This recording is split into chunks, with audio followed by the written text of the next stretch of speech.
Welcome to VSOW. Today, we embark on a truly fascinating journey into the very core of what makes us human, our intricate inner world. Mm. We'll be delving into the mysterious realm of dreams, the profound power of creative expression, the often unseen impact of unspoken feelings, and a truly mind-bending concept, why we might actually deceive ourselves. It's quite the territory. Absolutely. We've gathered some incredible sources that shed light on these deeply personal yet universally shared experiences.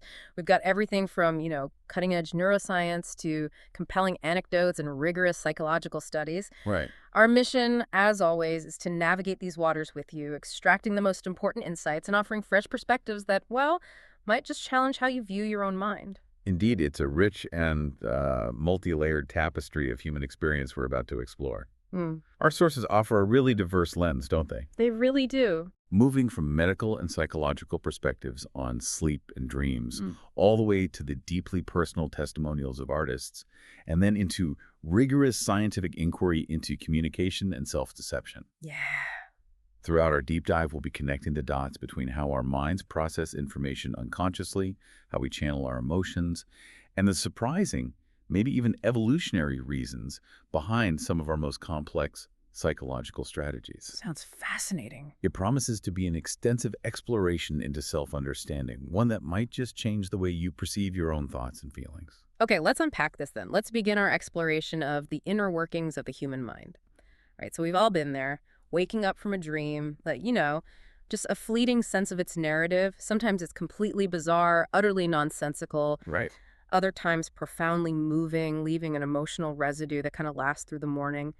But what exactly are dreams in a scientific sense? And why does our mind create these elaborate stories while we sleep? Is it just random noise, or is there something more purposeful going on?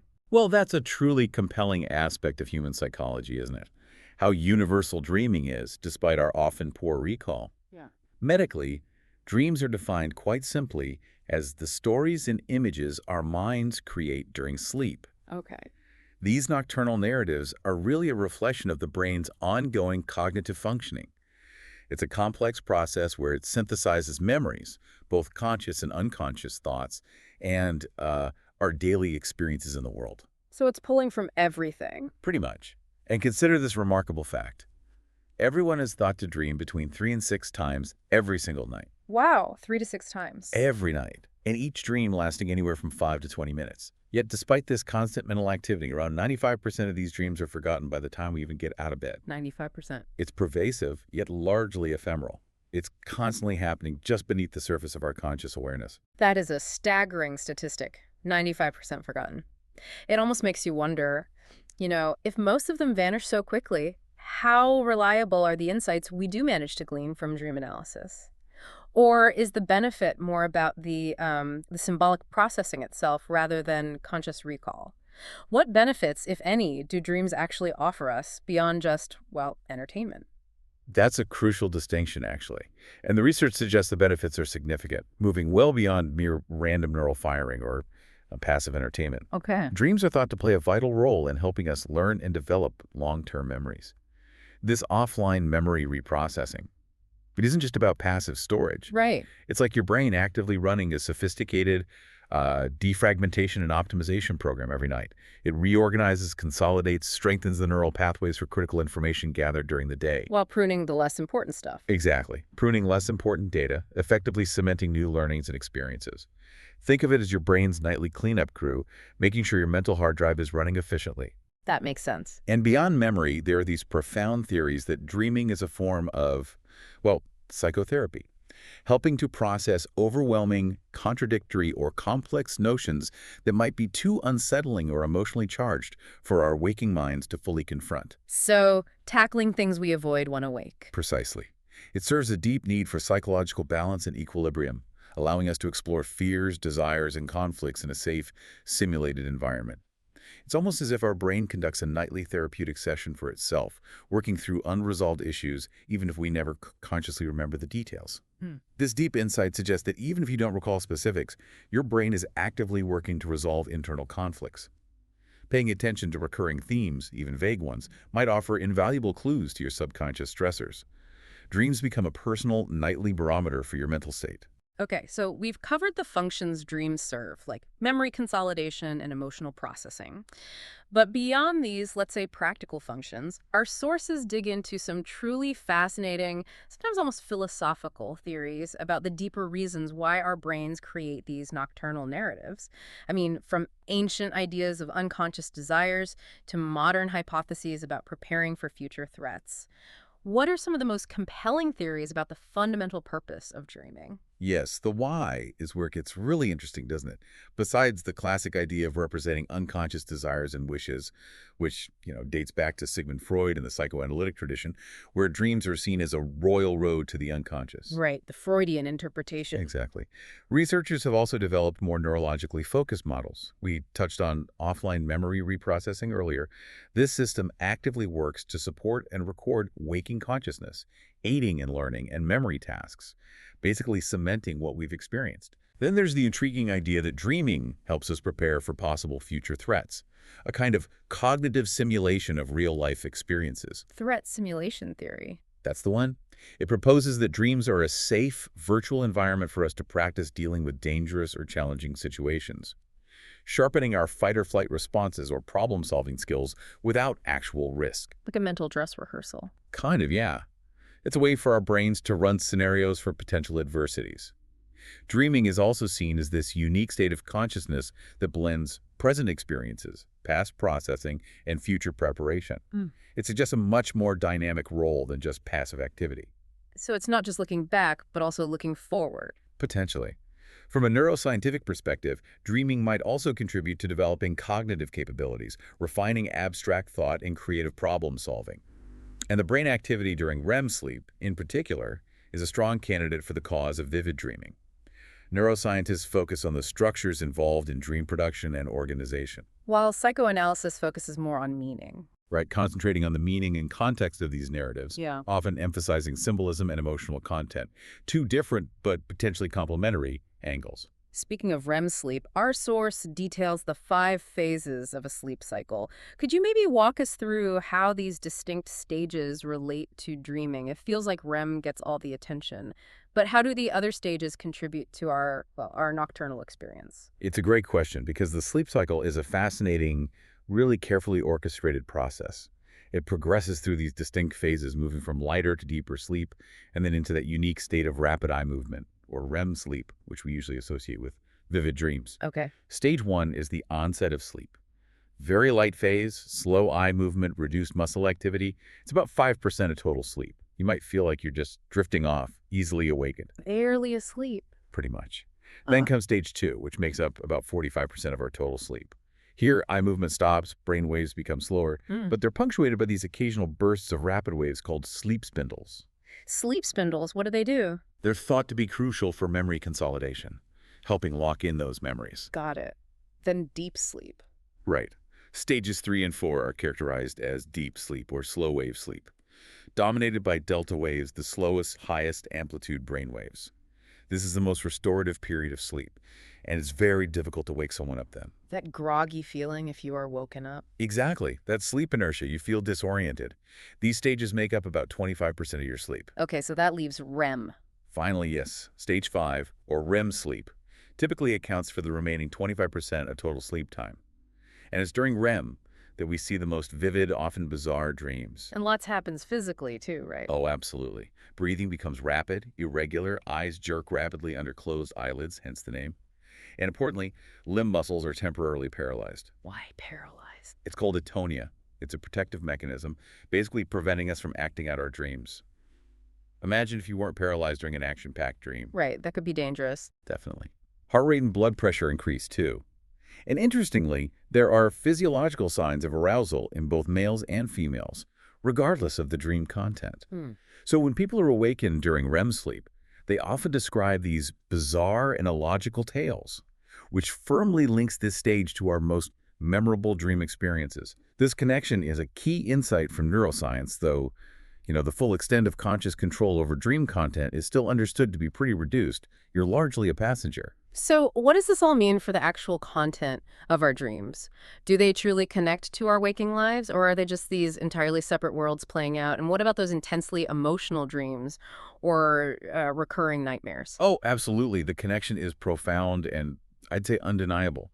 The content of our dreams is heavily influenced by what goes through our minds just before sleep and by our broader waking concerns, fears, and desires. So, not random at all. It doesn't seem to be. Circumstantial observation strongly suggests that elements from our everyday lives often reemerge in dreamlike imagery. For example, students, particularly during exam periods, they might dream about course material, maybe rehearsing answers, or experiencing test anxiety. I've definitely had those. Right.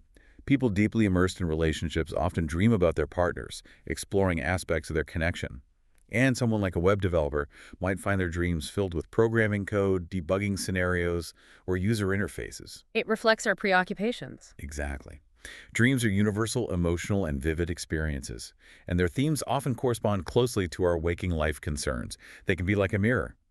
A recent 2024 study even found a strong correlation between sensory-rich dreams, where vision, audio, touch feel almost hyper-realistic, and higher emotional intensity within the dream. So, the stronger the feeling, the more vivid the dream. It suggests that yes, the more deeply we feel something, the more vividly and sensually it might manifest in our sleep.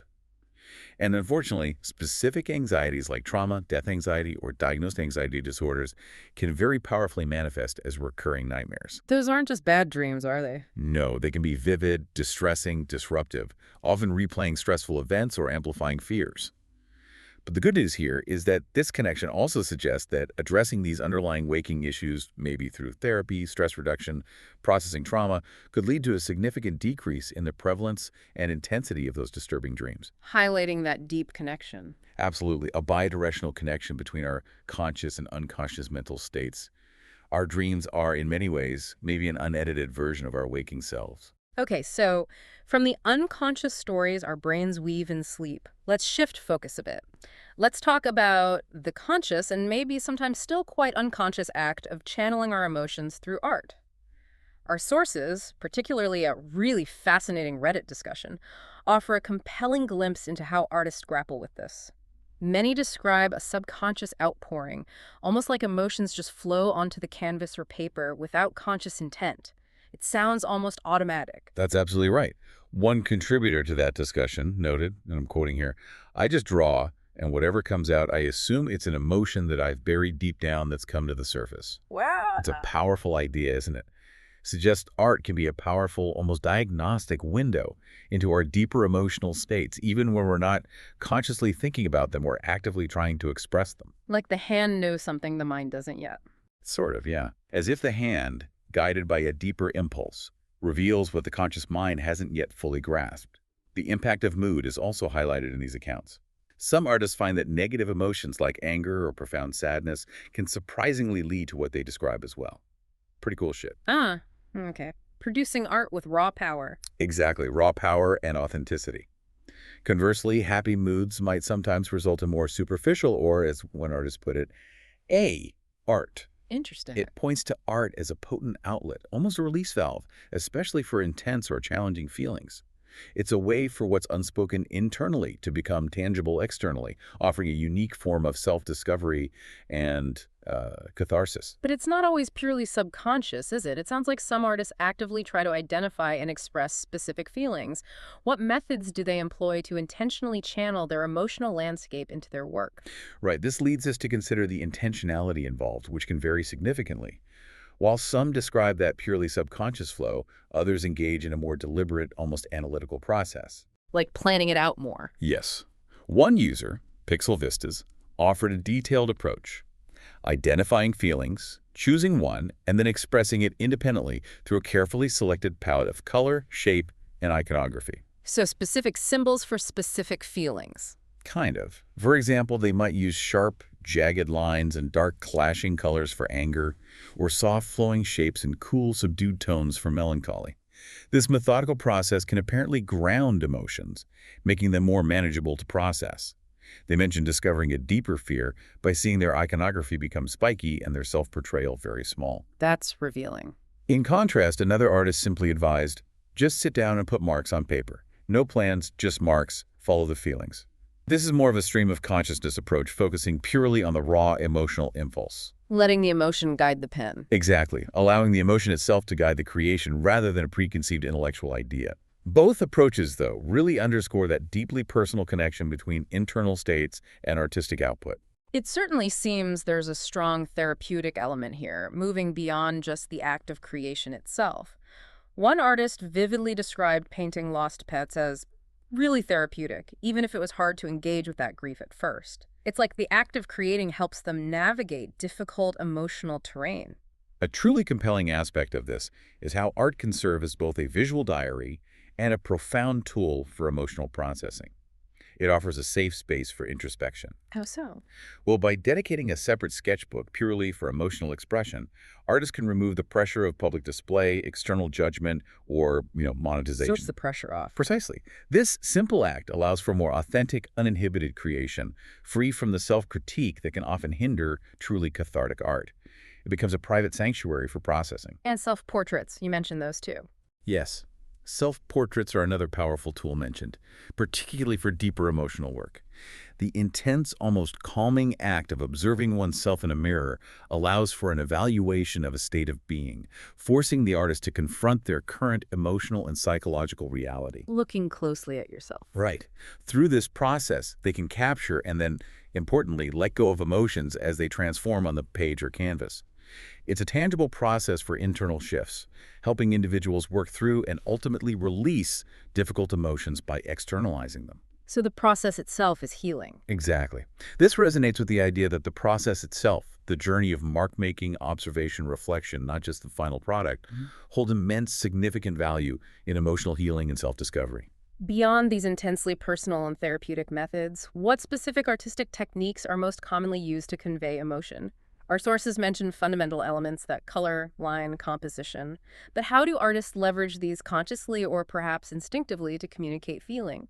Indeed, these are fundamental elements that artists, consciously or subconsciously, manipulate to convey emotional states. It's almost like a visual language. Okay. For example, artists frequently discuss using cool colors, blues, purples, muted greens, to evoke sadness, calmness, or introspection. In contrast, vibrant reds or clashing, dissonant hues are often employed for anger, passion, intense conflict. Makes sense. And lines. Line work is equally potent. Jagged, broken, or abrupt lines can communicate anger, anxiety, unease, mimicking that inner turmoil. Lyrical, flowing, unbroken lines, on the other hand, might suggest calmer states, harmony, or grace. The quality of the line, thick, thin, energetic, delicate, it all contributes to the emotional message. And how things are arranged, composition. Critical. The arrangement of elements within an artwork is critical. Diagonals, for instance, can generate tension, dynamism, a sense of movement, creating an unsettling energy.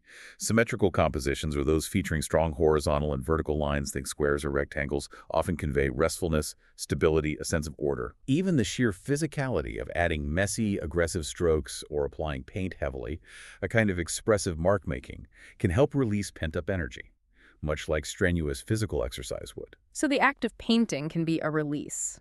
Exactly.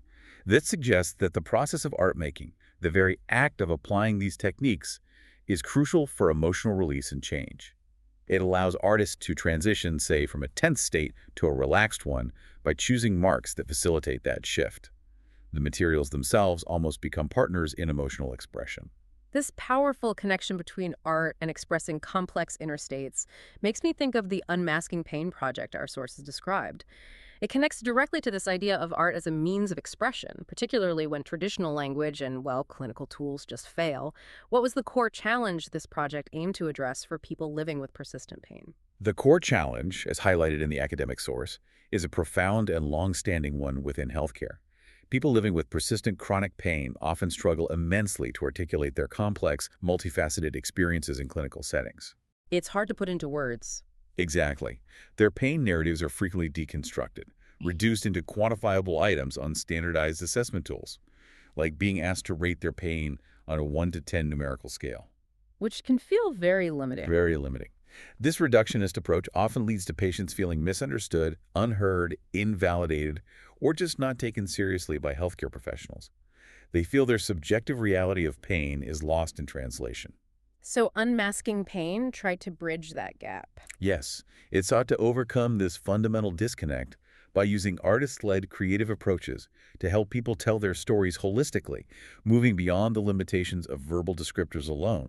For instance, one innovative method involved using a hopscotch game to visually and physically explore pain intensity. A hopscotch game. How did that work? It demonstrated the need to rest during flare-ups, how pain fluctuates, making it tangible.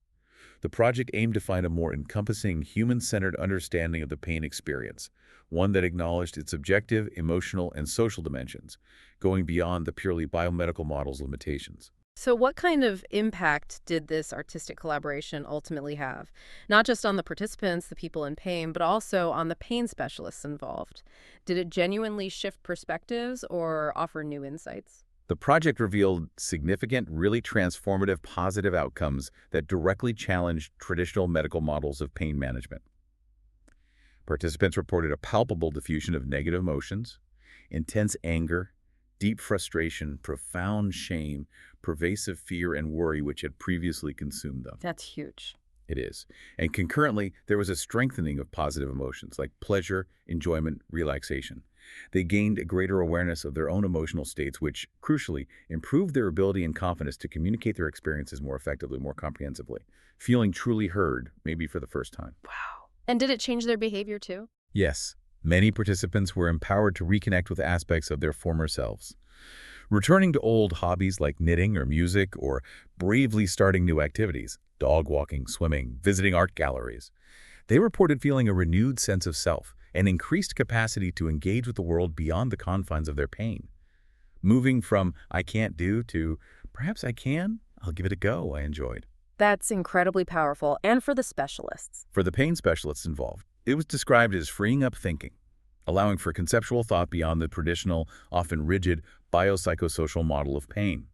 It fostered a deeper, more empathetic understanding of the human condition in their patients, moving from seeing a diagnosis to seeing a person. This really suggests that art has a unique and profound power to make sense of and express incredibly complex and often inexpressible experiences like chronic pain in a way that words or numbers just can't capture. A truly fascinating insight here, and one that gets to the heart of the project, is Chaplin's contention, cited in the source, that art acts as a pre-reflective, non-discursive mode of knowing, symbolizing, and being in the world. Okay, unpack that a little. Pre-reflective, non-discursive. Right. It's a sophisticated way of saying that art allows for an expression of emotional and bodily experiences that actually precede verbal thought.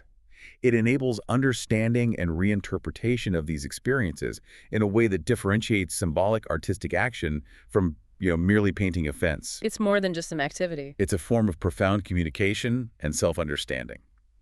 Art provides a holistic, contextualized experience, empowering individuals in a way clinical questionnaires often cannot.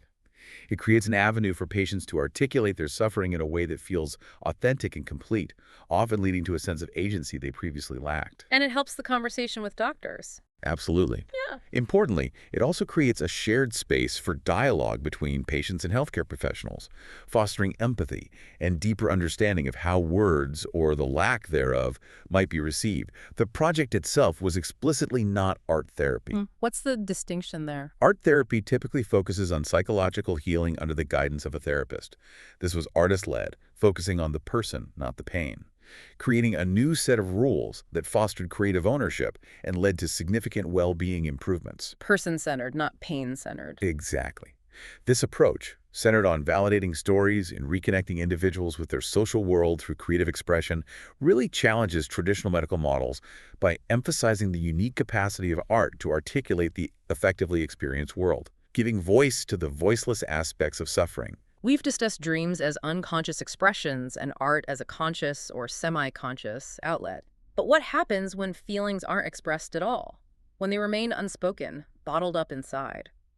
Our sources highlight a critical and frankly often alarming link between communication avoidance and mental health, particularly in young individuals. This leads us to consider the profound impact of unspoken feelings, especially for young individuals who are still developing their emotional regulation and communication skills. The research unequivocally indicates that communication avoidance and suppressed emotions are significant contributors to a range of mental health issues. And how does that work? What's the mechanism? A key mechanism here seems to be overthinking, where excessive, often negative thought patterns become detrimental to self-esteem, significantly increasing the risk of sadness and anxiety. For instance, students who bottle their thoughts, often due to shame about their emotions, maybe fearing judgment or misunderstanding, frequently experience increased depression and anxiety. So it impacts their mood and connections. Yes, they struggle not only to express their feelings, but also to form genuine, deep connections with others, feeling isolated in their internal struggles. This thinking too much can also involve constantly worrying about future uncertainties, transforming into pervasive fears about tomorrow, further intensifying their insecurity and sense of vulnerability. So it sounds like a vicious cycle then, where negative experiences like past traumas or rejections create a deep-seated fear of open self-expression, which then reinforces communication avoidance, trapping individuals in their own thoughts. Can you elaborate on how this cycle sort of perpetuates itself? That's an astute observation, and it's precisely how this, well, insidious cycle operates. Individuals' responses to adverse life events vary greatly, of course, but for those who experience negative events, past traumas, persistent conflicts, repetitive rejections, these can generate a deep-seated fear of open self-expression. They learn vulnerability is dangerous. Essentially, yes. They learn to associate vulnerability with pain. Errors in past communication, where attempts to express feelings were met with misunderstanding, invalidation, maybe even punishment, create negative associations with emotional discomfort. This causes people to actively avoid these situations in the future, believing it's a way to protect themselves from potential pain or further rejection. But it backfires. It seems to. This avoidance, however, leads to a kind of psychological entrapment in one's own thoughts. One informant vividly described it as bubbles building in my head. Bubbles building. Yeah. Like pressure. Exactly. A constant internal monologue of worries and anxieties that elevates stress levels and makes it incredibly hard to focus on anything else. This repetitive cycle of anxiety and avoidance, rather than offering protection, ironically causes individuals to feel distant and withdrawn from their environment. It disrupts natural interactions, hinders problem solving, and leads to a pervasive sense of isolation and loneliness. It's a self-reinforcing loop. Precisely, pulling them further into themselves. That's a truly sobering picture. What are the more severe long-term consequences for individuals who consistently bottle up their emotions and avoid communication over extended periods? Consistently avoiding open communication and suppressing emotions doesn't just lead to temporary discomfort.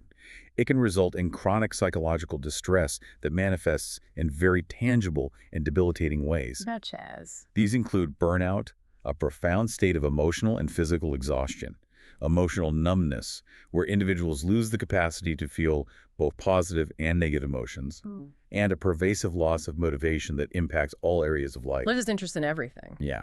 Over time, individuals who suppress their emotions may lose interest in daily activities, hobbies, social interactions, experiencing a significant decline in their overall well-being and quality of life. One participant lamented, "After a while, when I keep things bottled up, I feel like it just leads to burnout." Another expressed feeling lazy and completely unproductive, highlighting the debilitating impact on personal agency. And this isn't just an individual problem. Not at all. These struggles have broader societal implications, particularly for public health. The National Health and Morbidity Survey, 2023 in Malaysia, for example, revealed a stark and alarming trend. Depression doubled in just 4 years, Doubled. Wow. affecting 1 million Malaysians aged 15 and above. And the highest incidence was among youth aged 16 to 19, making up 7.9% of that age group, followed closely by 20 to 29-year-olds at 7.6%. That's deeply concerning for young people. It is. This stark data underscores how critical it is to address the issues surrounding communication avoidance and suppressed emotions to prevent the escalation into more serious illnesses and to ensure the mental stability and resilience of future generations. It's a silent epidemic with very loud consequences. This truly underscores the profound urgency of understanding and addressing communication avoidance, especially among our youth.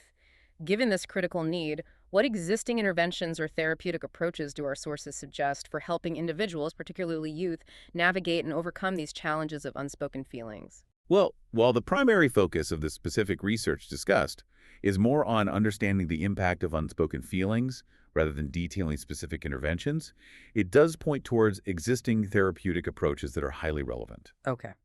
Cognitive behavioral therapy, or CBT, is mentioned as a widely used an empirically supported approach for addressing cognitive distortions and emotional dysregulation in young individuals. Can you briefly explain how CBT helps here? Sure. CBT helps individuals identify and challenge those negative or irrational thought patterns and behaviors that contribute to emotional distress. For someone struggling with communication avoidance, CBT might involve recognizing the catastrophic thinking associated with expressing emotions like, if I say how I feel, they'll reject me. Challenging those assumptions. Exactly. And then gradually exposing themselves to social situations where they practice expressing themselves and learning healthier coping mechanisms for the anxiety that comes up. So it builds skills and confidence. Right. By understanding the deep connection between overthinking, communication avoidance, and mental well-being, the research lays a crucial groundwork. It opens broad avenues for exploring and implementing interventions that specifically encourage open communication, foster emotional awareness, and help individuals develop healthier, more adaptive coping strategies. That's crucial. The imperative is clear. It is essential to address these unspoken feelings proactively to prevent the escalation into more serious mental and emotional illnesses. This emphasizes the critical need for accessible support, emotional education, and importantly, validation of feelings in both clinical and social environments. This brings us to perhaps the most counterintuitive and truly mind-bending aspect of our inner world, self-deception. We've explored how emotions are expressed or suppressed, but now we're talking about actively misleading ourselves. Our sources suggest this isn't just a quirk of human psychology, but an evolved strategy that serves a purpose. It's almost paradoxical, isn't it? That's exactly it. It is paradoxical. And this is a truly profound and maybe somewhat unsettling area of research. It proposes that self-deception didn't just emerge randomly, but actually evolved primarily to facilitate interpersonal deception. So deceiving others. Right. The core idea is brilliantly simple yet complex. By genuinely convincing ourselves of a falsehood, we can eliminate the subtle, telltale cues of conscious deception that others are often quite adept at detecting. What kind of cues? Things like physical nervousness, maybe slight physiological changes, or even just the increased cognitive load required to maintain two conflicting realities, the truth and the lie, and the constant effort of suppressing the truth. By self-deceiving, we essentially eliminate these betraying signals. We become more convincing liars in social interactions. Because we believe our own lie. Precisely. It's a sophisticated evolutionary tool and continuous co-evolutionary struggle between deceiver and deceived, where the ability to mask true intentions confers a distinct advantage. So, if I'm understanding this correctly, we fool ourselves in order to better fool others. Beyond just making us more convincing in our falsehoods, what are the specific advantages this self-deception provides to the deceiver? That's precisely the mechanism. And beyond just making us more convincing liars, by eliminating those visible and cognitive cues of conscious deception, self-deception offers two primary significant advantages. Okay, what are they?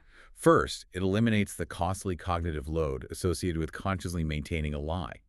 Imagine trying to remember both the truth and the intricate details of a fabricated story, ensuring consistency across various accounts and interactions. It sounds exhausting. It is. It's mentally taxing and can easily lead to errors. If you genuinely believe your own lie, that burden just disappears. You're simply recalling what you believe to be true, making the performance effortless and seamless. Makes sense. And the second advantage? Second, if the deception is eventually discovered, self-deceivers are better positioned to avoid retribution. They can plead ignorance or ineptitude rather than admitting to intentional malice. Plausible deniability. Exactly. Since attributing intent is crucial for how others judge our actions and whether they seek punishment, we punish intentional harm far more severely than accidental harm. Convincing yourself, and maybe others, that you didn't mean to deceive can significantly lessen the negative consequences. Things like anger, social ostracization, even legal penalties. It allows for a plausible deniability that protects the self, making it a powerful defensive mechanism in complex social interactions. That sounds like a remarkably sophisticated defense mechanism, but it also raises a perplexing question. Given all our cognitive abilities, how do humans become so poor at detecting deception in others? Our sources suggest detection rates are often barely above chance in laboratory settings. Is our intuition just fundamentally flawed? That's an excellent point, and it does seem contradictory, doesn't it? What's fascinating here is that lab studies often disadvantage the detector, leading to a potentially underestimated view of our natural lie detection abilities in real-world contexts. How so? What's wrong with the lab studies? Well, most studies involve trivial deceptions, simple, low-stakes lies. These don't trigger the physiological nervousness, the significant cognitive load, or the suppression of strong emotions you'd see in high-stakes lies. If there's little consequence for the deceiver, there's simply less physiological arousal to detect. Okay. Crucially, lab experiments often don't allow for questioning or cross-examination. In real life, that interaction significantly increases cognitive load on the deceiver and can expose falsehoods through inconsistencies. Without that interactive pressure, a rehearsed lie is much easier to deliver convincingly. So real life is different. Very different. Furthermore, many studies focus on finding general, universal cues to deception, often missing idiosyncratic signs that people might learn to recognize in individuals they know intimately. When police officers, for example, evaluate real criminal interrogations where the stakes are high, their accuracy can jump significantly, maybe to around 72%. Signs of cognitive load become far more apparent and detectable then. And there are other biases. Yes, the issue is also compounded by a downward bias in reported detection rates in everyday life. Targets might sometimes pretend to believe a deception may be to gain an information advantage, avoid confrontation, or just maintain social harmony even if they suspect a lie. So they know but don't say. Right. And deceivers, naturally, tend to underreport when their deceptions are detected. This creates a perception that deception is rarely caught, feeding into that continuous coevolutionary struggle where deceivers constantly refine their methods to become undetectable. And self-deception is a remarkably powerful tool in that ongoing battle for social advantage.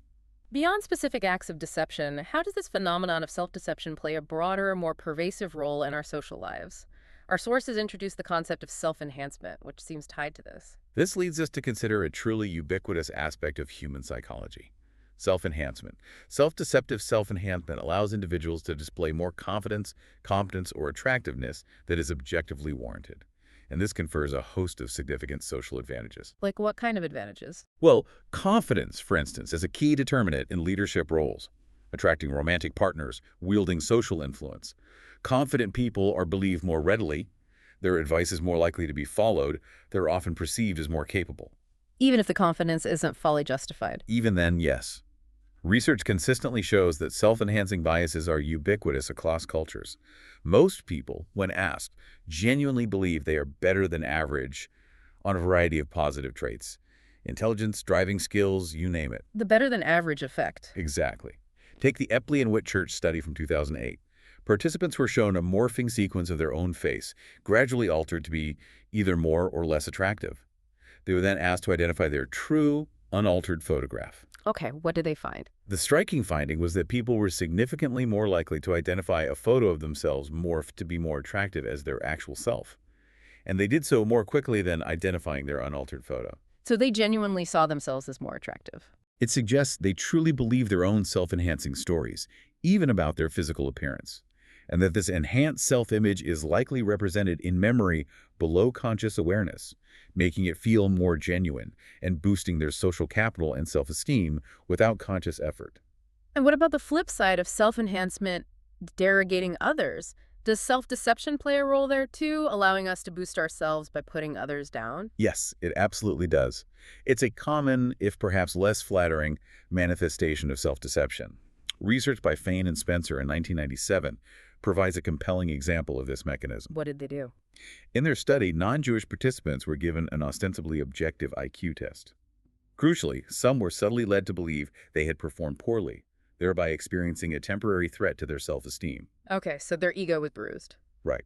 When subsequently given the opportunity to rate a job applicant, these participants who ostensibly failed the IQ test were significantly more likely to denigrate a Jewish student applicant, but not a Christian one. Interesting distinction. Very. And importantly, after this act of denigration, they reported feeling better about themselves and experienced an increase in their self-esteem. So putting the other person down made them feel better. It suggests that the denigration wasn't just conscious prejudice. It appears to be a self-deceptive mechanism, allowing them to bolster their own self-worth in their own eyes, even outside of conscious awareness. They seem to genuinely believe their negative impressions of others when feeling threatened, using downward social comparison as a form of self-enhancement, a psychological defense mechanism protecting their self-esteem. This brings us to a crucial question. How exactly can our minds maintain these conflicting representations, the truth and the deception, simultaneously? The sources talk about the non-unitary mind, which seems key to understanding this paradox. This concept of the non-unitary mind is absolutely crucial for understanding how self-deception is even possible, how it circumvents the logical paradox of deceiving oneself. It suggests our mind isn't a single, cohesive, perfectly integrated entity that always has access to all its own information. It's compartmentalized. Exactly.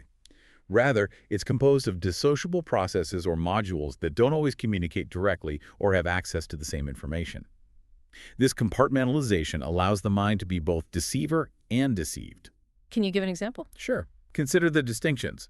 We have explicit memories, those we can consciously recall, like remembering breakfast, but we also have implicit memories, those we can't consciously access, yet they still influence our behavior, like knowing how to ride a bike. Okay. Similarly, we have explicit attitudes, those we consciously express, maybe about egalitarianism, and implicit attitudes that influence our behavior below awareness, such as subtle biases.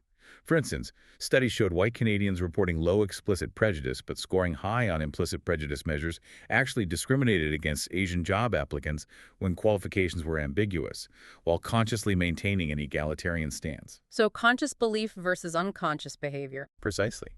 And then there are automatic versus controlled processes. You might consciously pursue a socially desirable goal, like studying for med school. But unconscious alternative goals, perhaps a deep-seated socially undesirable desire to be an artist, can automatically and subtly influence your behavior. Leading to contradictory outcomes. Yes, maybe leading to outcomes that seem contradictory to your stated aims, like unconsciously sabotaging your medical school studies. This splitting of the self, often outside of conscious awareness, ensures that the deceived part of the self can genuinely believe the preferred fiction, while the deceiving part, operating implicitly, might retain access to the uncomfortable truth, all without overt conscious conflict. It's a marvel of cognitive architecture that allows us to navigate a complex social world. That's a profound explanation of how our minds can hold these seemingly contradictory beliefs. So how does this non-unitary mind and its capacity for self-deception actually manifest in our daily lives? How do we, often unconsciously, engage in these biased processes? The sources outline several fascinating and really pervasive ways we engage in these biased processes, often without realizing it, which reinforces the deceptive nature. Like what? Firstly, we engage in biased information search. This means we actively avoid seeking out information that might contradict our desires, beliefs, or self-serving narratives. Ignorance is bliss, kind of. Sort of. This can be as trivial as not checking alternative products after making a purchase to avoid buyer's remorse, or as significant as someone avoiding an AIDS test out of fear of a positive result, choosing not to know an unwelcome truth. A related mechanism is selective searching, choosing news sources that reinforce our worldview, or selectively attending to conversations that align with our preferences. Creating an echo chamber. Exactly. For example, older adults might strategically focus on positive stimuli for mood repair to improve their well-being, effectively filtering out negativity. This allows us to maintain a comfortable perception by simply not exposing ourselves to contradictory evidence. And what if that unwelcome information is right in front of us? Unavoidable. What then? Well, if the unwelcome information is unavoidable, then we resort to biased interpretation. This is where we receive mixed evidence but selectively accept data that supports our existing beliefs and reject what doesn't. Ah, the confirmation bias. Very much related, yes.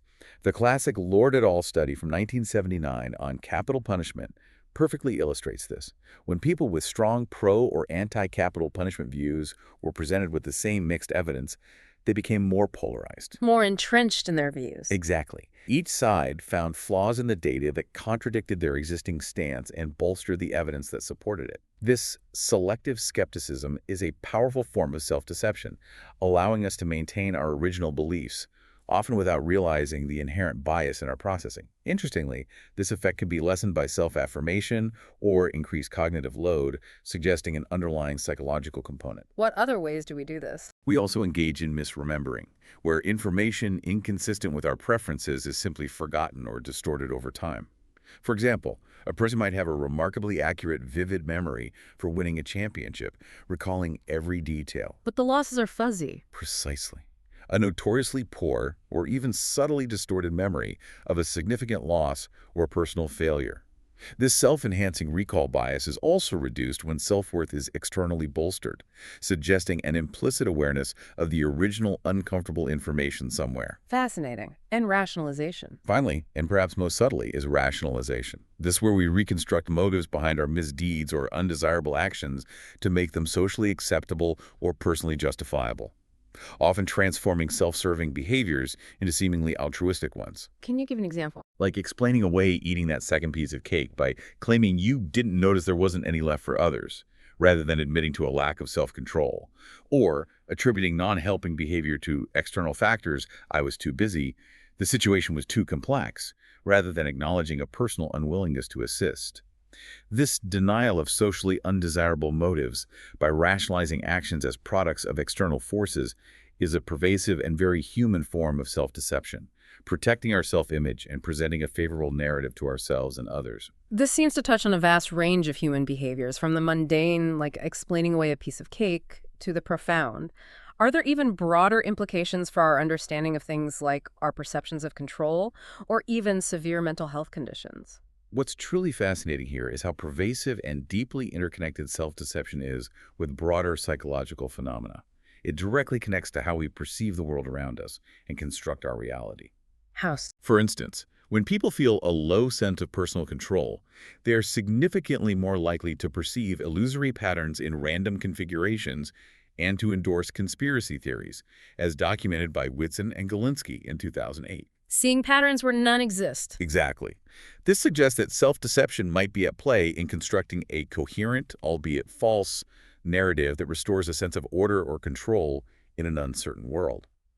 Our sources also discuss how beliefs in a controlling God or a strong, omniscient government can serve a fundamental human need for control and security. Potentially involving self-deception. Potentially, yes, Yeah. on a worldwide scale, particularly in insecure or unstable societies. These beliefs, while comforting, may involve a self-deceptive acceptance of a reality that simplifies complexity and offers a sense of safety. And mental health conditions. There are even compelling arguments that self-deception is intimately involved in conditions like somatoform disorders. Where physical symptoms have psychological roots. Right. In these cases, patients might move along a continuum from sincerely believing they are physically ill due to unconscious psychological processes, Right. all the way to intentionally faking symptoms, which is called malingering. Self-deception, in these contexts, helps them convince both themselves and others of their illness. Yeah. It often blurs the lines, making the distinction between unconscious somatization and deliberate simulation incredibly difficult for medical professionals to discern. Wow. It suggests that the mind's ability to convince itself of desired outcomes, or even unintended ones, can have significant, sometimes debilitating impacts on health perception and behavior, profoundly influencing how we experience and articulate our physical and mental well-being. This concept of self-deception, while initially counterintuitive and almost, well, unsettling, appears to be a powerful and pervasive aspect of human psychology. It challenges our very understanding of truth, belief, and even the fundamental nature of the self. It forces us to confront the idea that our own minds might be our most effective and sometimes subtle deceivers. ### conclusion. What an incredible and truly thought-provoking deep dive into the labyrinth of the human mind.